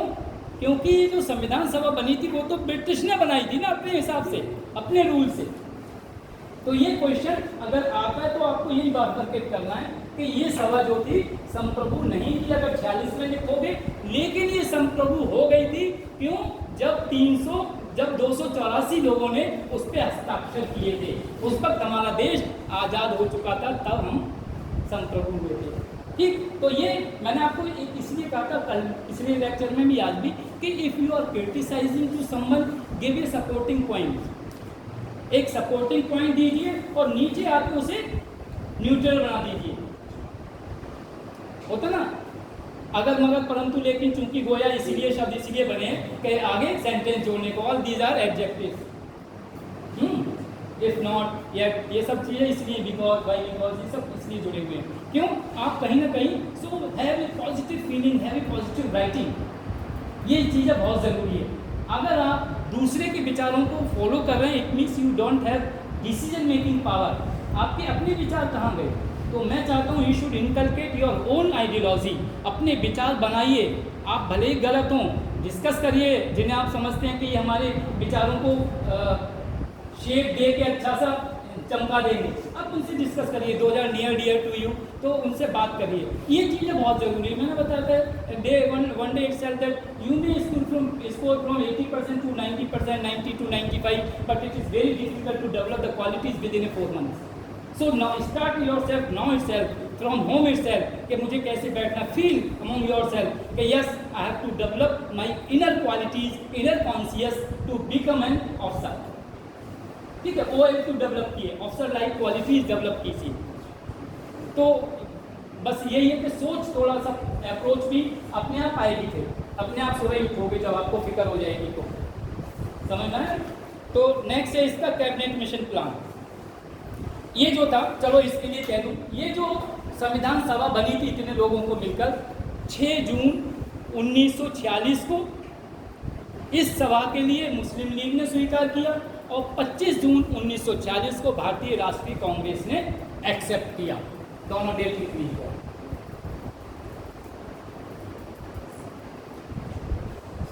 जबकि 25 जून, जबकि हिंदू महासभा और साम्यवादी दल, जिन्हें हम कम्युनिस्ट पार्टीज कहते हैं, उन लोगों ने इसकी आलोचना की।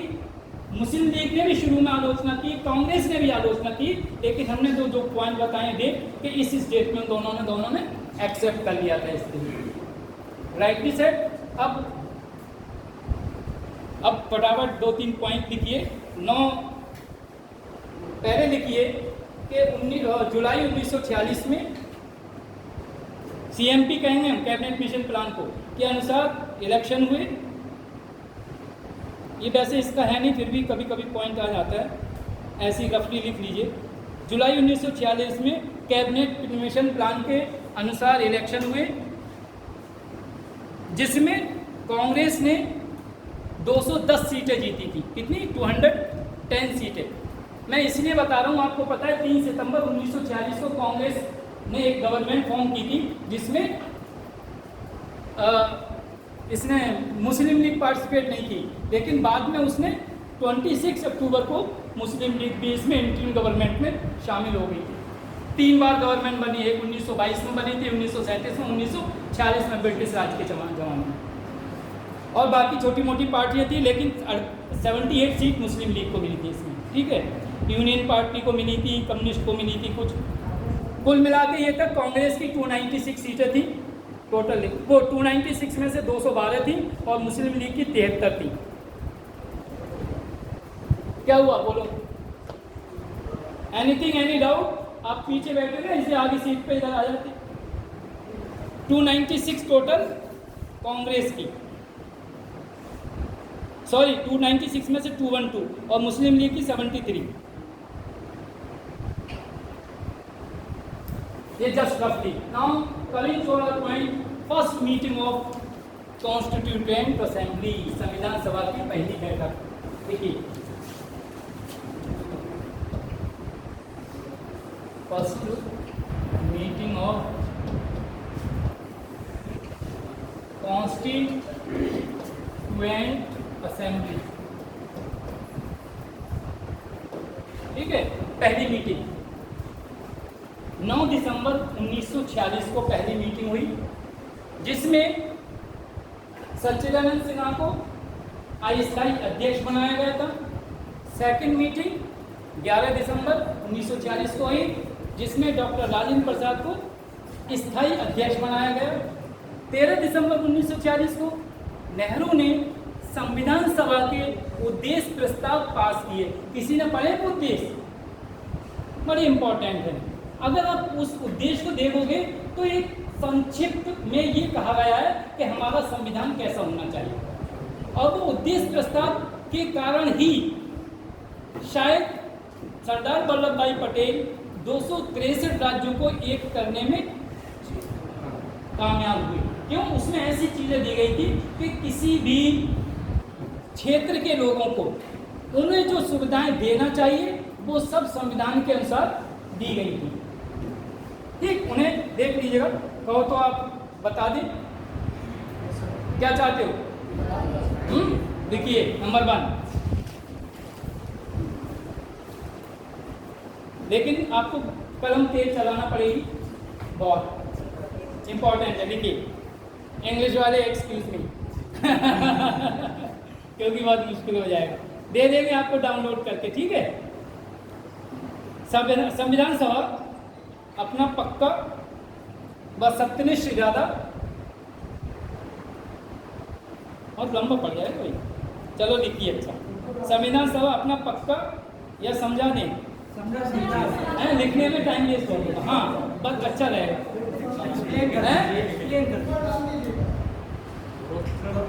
ग्रुप पे हम पूरा संविधान डाल देंगे महाराज। आपको पता है इसे एक एक शब्द इसका ना इतना इम्पोर्टेंट है, शब्द ही तो इम्पोर्टेंट है। शब्द इम्पोर्टेंट नहीं होते तो 42nd अमेंडमेंट में शब्द ही जोड़े गए थे, सॉवरेन सोशलिस्ट डेमोक्रेटिक रिपब्लिक, तो ये है। लेकिन फिर भी अभी समझा भी देंगे, ठीक है।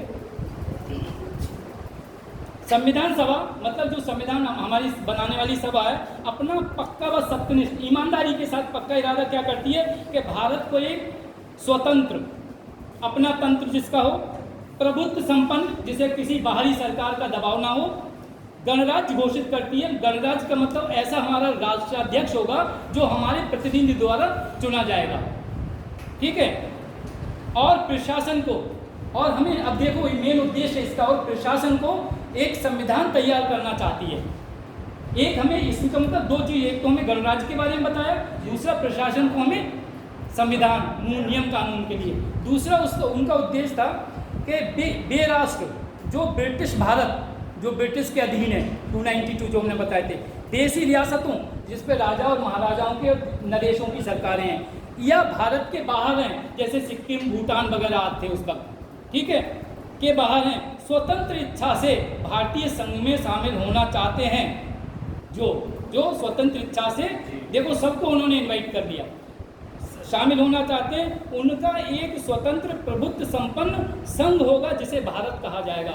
उनके लिए that's why in first article it's a union of states. ये हमारा, ये तभी तो कह रहा हूँ, ये पढ़ाने के लिए कम से कम 2 दिन चाहिए, लेकिन आपको शॉर्ट में बता रहा हूँ कि एक ऐसा संघ होगा, हमारा यूनियन कहलाएगा, नॉट फेडरल, कि जो एक स्वतंत्र भारत कहलाएगा और प्रभुत्व संपन्न होगा।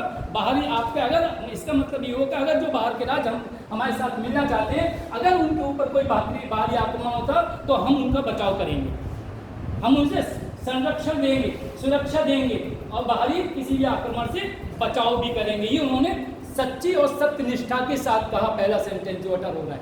So that's why next sentence है इसका, कुछ राज्य स्वायत्त इकाई ऑटोनॉमस बॉडी, जैसे हम यूनियन टेरिटरीज में कहते हैं, उस टाइम माना था ना गोवा वगैरह, जो पुडुचेरी पांडिचेरी की थी, जिसमें फ्रांस वगैरह का शासन था, जहाँ अरविंद घोष की अभी समाधि है। I have been for 2 times there. तो इकाई होगा जिसमें अवशिष्ट शक्तियाँ इकाइयों के पास होंगी। उस वक्त उन्होंने कहा कि अगर कोई ऐसी चीज़ें हैं, अभी क्या है, अवशिष्ट शक्तियाँ किसके पास है, सेंट्रल के पास, स्टेट के कॉन्करेंट में दोनों नियम बना सकते हैं, लेकिन अवशिष्ट शक्तियाँ केंद्र के पास नहीं। लेकिन उस वक्त उन्होंने कहा जो ऑटोनोमस बॉडी होगी, आज भी है। सिक्किम क्या है, ऑटोनोमस बॉडी है। उसके लिए हम जब हम दार्जिलिंग में विजिट किया था, वहाँ पे आप मिलिट्री सपोर्ट करते हैं आप, लेकिन अपने वहाँ के जो क्षेत्र हैं उन्हीं के लिए डिसीजन अपने आप लेते हैं। हमारा ज़्यादा इंटरफेरेंस नहीं होता है। वो इसलिए रखा गया क्योंकि कल को जिस तरह नेपाल और लंका में चाइना अपना वर्चस्व कायम कर रहा है, इसलिए हमने उन्हें पैराफरी वाले जो बाउंड्री स्टेट है अपने साथ में लिया कि इनके थ्रू बाईपास करके सुरंग बना के पता चला यहाँ पर कोई अटैक ना करे। समझ में आया? तो इसलिए उन्होंने पहले क्लियर कर दिया था 1946 में, those want to come in India in our union of states, they can come, they will have autonomous body also and residual powers will be with them, right? Next sentence है इसका कि प्रभुत्व संपन्न स्वतंत्र भारत। ये जो हमारा स्वतंत्र भारत होगा, सॉवरन प्रभुत्व संपन्न भारत का है कि इस पर किसी बाहरी क्षेत्र का दबाव नहीं है, ना ब्रिटिश का, ना राष्ट्रमंडल का, जैसे कि कॉमनवेल्थ में होता था पहले 1946 to 47। और इकाइयों की सरकारों की शक्तियाँ जनता से ग्रहण की जाएंगी। मतलब जो भी पावर्स हैं, यही है प्रजातंत्र के, जो चाहे ऑटोनॉमस बॉडी हो और चाहे संसद या केंद्र की सरकार हो, उसके लिए पावर जो है जनता से ग्रहण की जाएगी। जनता पावरफुल है प्रजातंत्र में, क्योंकि वो चाहे तो जब चाहे 5 साल पहले होने से पहले भी सरकार को गिरा सकती है। गिराते नहीं, कई बार मिड टर्म इलेक्शन हुए। तो उन्होंने कहा कि आप अपने प्रदेश की जनता को ये पावर देंगे कि प्रजातंत्र को कायम रखने के लिए उनकी इच्छा से अगर सरकार नहीं चल रही है, प्रजा की इच्छा से नहीं चल रही है, तो वो उस सरकार को बदल सकते हैं। नए शब्द भी जोड़ा करते हैं। अगला है इसमें कि भारत के सभी लोगों को, अब इसलिए बड़ा टिपिकल है, भारत के सभी लोगों को सामाजिक, आर्थिक और राजनीतिक न्याय प्राप्त होगा। अब सामाजिक न्याय का मतलब, जैसे अभी मैंने एनडीए में पढ़ाया था, समाजवादी का मतलब ये होता है कि अगर कोई जैसे बिलो पॉवर्टी लाइन है और जिसकी 1 लाख से कम इनकम है, अभी कुछ सेट किए मार्क्स गवर्नमेंट ने कि उन लोगों को राशन दिया जाएगा, तेल दिया जाएगा, खाना पीना सब कुछ मिलेगा, उनके बच्चों के लिए फ्री वो स्कॉलरशिप भी मिलेगी, मिड डे मील भी मिलेगा, कपड़ा मिलेगा, ड्रेस मिलेगा, बैग मिलेंगे, सब कुछ मिलेगा। और इसीलिए फंडामेंटल ड्यूटी में 6 से 14 वर्ष के बच्चों को वीडियो में क्या लिखा है कि आपको आपका कर्तव्य है, स्कूल को भेजो। अगर वो कह रहे हैं हमारे पास, और इधर भेजने को कहा, उधर इंडस्ट्रियल एक्ट में कह दिया 6 to 14 ईयर्स के बच्चों को आप रोजगार में नहीं डाल सकते, ये डिस्क्रिमिनेशन होगा, शोषण कहलाएगा। सही है, ये फंडामेंटल राइट में नहीं आता। 3-4 पॉइंट ये सब जब करोगे तो आप जब लिखने की जब कोई आता है ना, तो आराम से आप लिख सकते हो। इन सब आर्टिकल को मिलाते थे इस तरह से, एक्सप्लॉयटेशन के ऊपर कोई ऐसे आता है तब भी लिख सकते हो। तो उन्होंने कहा मतलब सोशलिस्ट के लिए कहा कि समाज में कोई डिस्क्रिमिनेशन नहीं होगा, प्रधान से लेकर प्रधानमंत्री तक कोई इलेक्शन लड़े, एमएलए एमपी और सभासद का कोई इलेक्शन लड़े, समाज में कुछ नहीं होगा। इन जातियों को आगे बढ़ाने के लिए उन्होंने रिलेशन भी 10-10 साल तक दिया हुआ था। तो समाजवाद के लिए आर्थिक रूप से भी समाजवाद, आर्थिक रूप से क्या, अगर आदमी औरत दोनों डीएम है, दोनों प्लेग पाल हैं, दोनों वो है, तो उनके साथ कोई भी डिस्क्रिमिनेशन नहीं होगा कि सैलरी कम है, फैसिलिटीज़ कम है, बल्कि लेडीज़ को और ज़्यादा है, मैटरनिटी पैटर्निटी लीव भी है और बहुत सी चीज़ें हैं, लीव भी बराबर होंगे, कोई डिस्क्रिमिनेशन नहीं होगा। अगर कोई IAS बनना चाहते हैं, उसके साथ में कास्ट, जाति, भेद का, धर्म का कोई वाद विवाद नहीं होगा। तो आर्थिक राजनीतिक रूप से ये है कि राजनीति में जो भी 18 साल का बच्चा रजिस्टर कर रहा है वो वोट डाल सकता है, किसी भी जाति का हो, धर्म का हो, क्षेत्र का हो, क्षेत्रीयता का हो, किसी चीज़ का हो। तो ये सब उन्होंने पहले ही कह दिया था कि जो एडल्ट फ्रेंचाइज है, जो वयस्क मताधिकार है, वो किसी भी भेदभाव को प्रमोट नहीं करता है। इसलिए आप हमारे संविधान के अनुसार हमारे अखंड भारत में संघ में शामिल होइए। उसके साथ साथ एक और पॉइंट था कि कानून के सामने समानता होगी, दर्जा व अवसर की अब कानून के सामने समानता जैसे कभी कभी आता है, कानून की देवी की आंखों पर पट्टी बांधी जाती है, इसलिए लोग कहते हैं कानून अंधा है। नहीं, कानून अंधा नहीं है, बल्कि इसलिए बांधी जाती है कहीं ऐसा ना हो हम यहाँ पे करें, हमारे अगर हमारी आंखें खुली, हमें पता है ये मोहल्ले का हमारा भाई है, हमारा वो है, और मर्डर करके आया, तो हम कहीं डिस्क्रिमिनेशन ना कर दें, दूसरे के साथ अन्याय नहीं हो जाए, इसलिए हम आँख बंद कर देते हैं और जिसकी जो सजा है हम उसे सजा देते हैं, यही कानून है।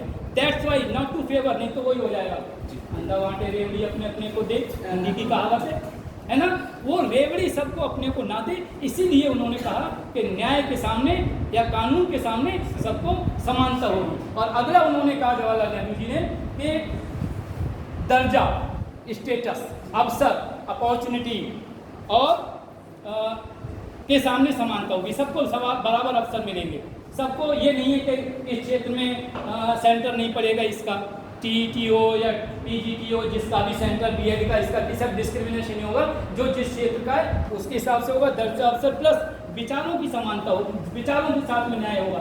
अगर कोई कुछ कहता है किसी मीडिया पे, तो अगर विचार उसके अच्छे हैं देश के हित में, तो हमेशा स्वागत होगा, उसमें भी सबको समानता होगी, किसी के साथ डिस्क्रिमिनेशन नहीं होगा। दूसरा, अभिव्यक्ति की आज़ादी, आर्टिकल 19 के बारे में कहा कि जो जब तक तो आर्टिकल बना नहीं था, लेकिन कहा अभिव्यक्ति की आज़ादी होगी, इसीलिए फंडामेंटल राइट में जोड़ा गया है। विश्वास, किसी में विश्वास करे, जैसे धर्मनिरपेक्ष का मतलब, धर्म का मतलब क्या है? धर्म का मतलब मैं ये नहीं मानता हूँ हिंदू मुस्लिम सिख ईसाई, इट्स नॉट धर्म।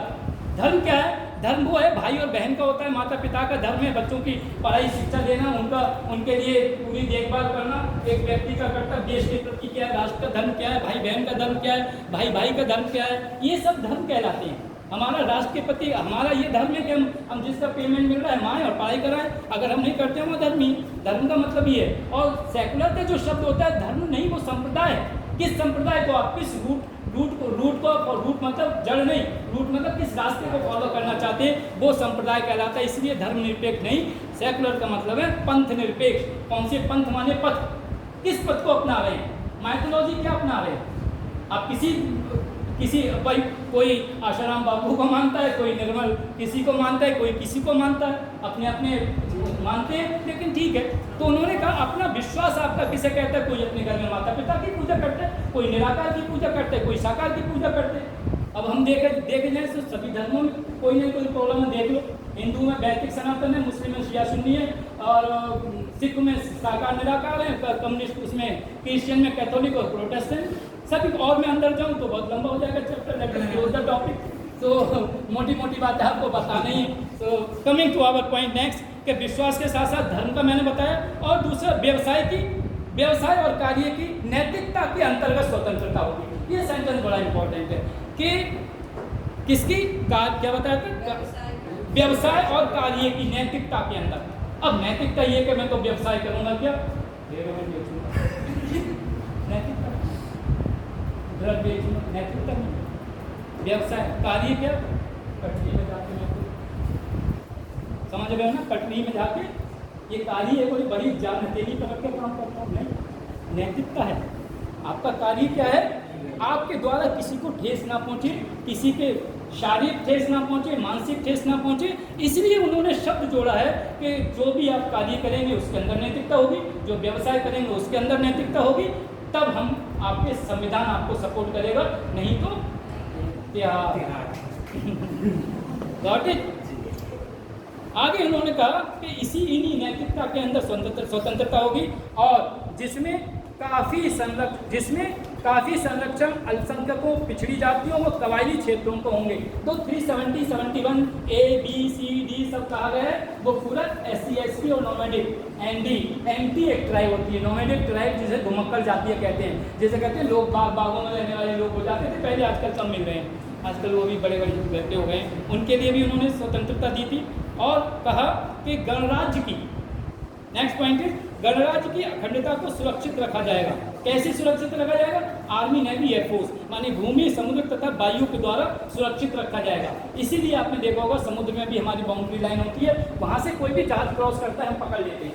एयर में भी ऐसा नहीं कि जहाज किधर भी उड़ जाएगा, उसका एयर रूट होता है। जैसे अभी सुप्रीम कोर्ट और राष्ट्रपति के ऊपर से किसी भी देश का जहाज नहीं उड़ सकता, ये नियम है, वो रूट फॉलो नहीं है। रूट के लिए क्या है, डायरेक्शन होता है, आपको पता ही होगा।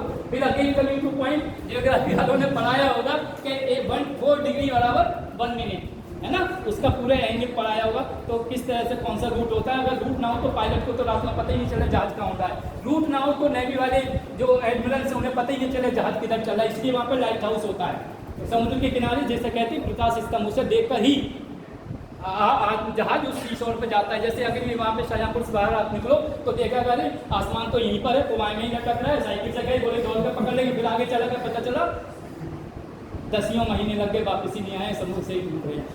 तो उसके लिए एक इंडिकेशन पॉइंट बनाया हुआ है, जैसे यहाँ पर हम कहते हैं कैंट की सीमा यहाँ शुरू हो रही है, पवाई की थाना सीमा यहाँ से, हर चीज़ की सीमा शुरू होती है। इसीलिए उन्होंने कहा था समुद्र में भी प्रकाश स्तंभ होते हैं, तब उन्होंने कहा भूमि से, वायु से प्लस समुद्र से हम उनकी रक्षा करेंगे। यही कारण है तमिलनाडु जो हमारा 3-2 third area of the India is covered by sea shore. तब उन्होंने कहा था समुद्र से कोई भी आक्रमण होता है तब भी हम आपकी मदद करेंगे। That's why we are having very strong army navy and air force, right. Next is सांस लेने को चलो बस मैं बोतल लाने को था, बोतल ही नहीं लाता हूँ, ये प्रॉब्लम लेके रहने को। टाइम क्या हो गया, टाइम की चिंता ना है? अच्छा वो इधर से जा रहे थे ना पियोन वगैरह का मन शायद, मतलब अच्छा हम 3-4 मिनट पहले ही पूछते हैं टाइम क्या हो, 2 दिन क्या आप लोगों को याद नहीं, हमें रहता है ये तो तर है। चलो एक क्लास लेकर आए, चलो ये पैसे इंपॉर्टेंट पॉइंट ही थे ये। और दूसरा एक बड़ा इंपॉर्टेंट पॉइंट है नेक्स्ट कि ये प्राचीन देश, हमारे देश की संस्कृति हजारों वर्ष पुरानी है, चाहे वो हड़प्पन सिविलाइजेशन हो या उससे पहले हजारों वर्ष पुरानी हो। तो उन्होंने कहा ये प्राचीन एंशिएंट कंट्री है हमारी, इसकी आधारशिला बड़ी मजबूत है और पता चलता भी है जो हमारे पास में वो मिलते हैं। सिस्टर का फोन होगा मुझे नहीं वो चली गई। वो ये प्राचीन देश अपना अधिकार, पूर्ण तथा सम्मानजनक स्थान संसार में प्राप्त कर ले, सारी मानव जाति तथा विशेष शांति के लिए अपना ऐच्छिक तथा पूर्ण योगदान दे। ये उन्होंने कहा कि हमारा देश कभी भी, हम अपने बारे में तो कह रहे हैं कि विश्व शांति के लिए कोई भी ऐसा कार्य नहीं करेगा। हमारा प्राचीन देश है, ना हमारी ये संस्कृति रही है कि दूसरे देशों पर आक्रमण करना। तो हम कभी नहीं चाहेंगे, विश्व शांति का प्रतीक, वसुधैव कुटुंबकम का प्रतीक, ये देश अपनी संरक्षा सुरक्षा के लिए चौकन्ना रहेगा। लेकिन ये नहीं कि हम दूसरे देश पर आक्रमण करेंगे। इन सब के बारे में के.एम. मुंशी लिख लीजिए, जो कि संविधान सभा के मेंबर भी थे। बहुत अच्छा कहा था। जन्म कुंडली कहते हैं हॉरोस्कोप के लिए, इंग्लिश वालों के लिए एक शब्द आया इसमें, हॉरोस्कोप मतलब जन्म कुंडली। उन्होंने कहा नेहरू के ये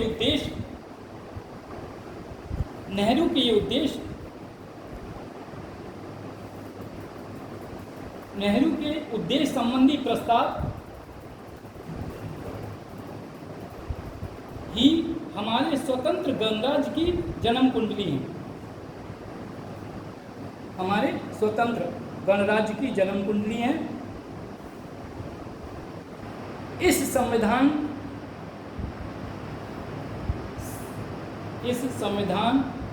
सभा ने ये प्रस्ताव 22 जनवरी 1947 को स्वीकार किया था।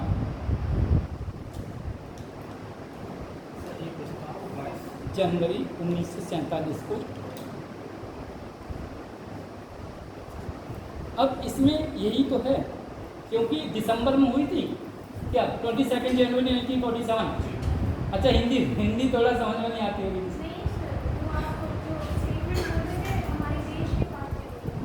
अच्छा देखिए,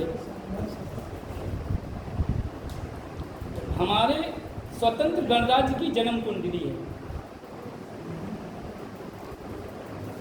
ठीक। इसके बाद नेक्स्ट हेडिंग होता है संविधान सभा की जो समितियां बनी थी वो कैसे बनी, और उसके बाद आएगा हम पढ़ा देंगे सोर्स। हमने मैक्सिमम पोर्शन इसलिए कवर किया, संविधान सभा का डेवलपमेंट बताया था। डेवलपमेंट ये तो ख़त्म हो जाएगा, लेकिन हमें लगता है हम इसके आगे का चैप्टर वो भी कल कवर करेंगे, सोर्सेज ऑफ कॉन्स्टिट्यूशन। तो आपका काफ़ी कुछ कवर हो जाएगा, ठीक है। That's right. Any doubt in last 3-4 minutes? बताओ भाई, किसके सिर के ऊपर से निकला? क्यों? क्या हो? अच्छा ये तो 26 क्यों?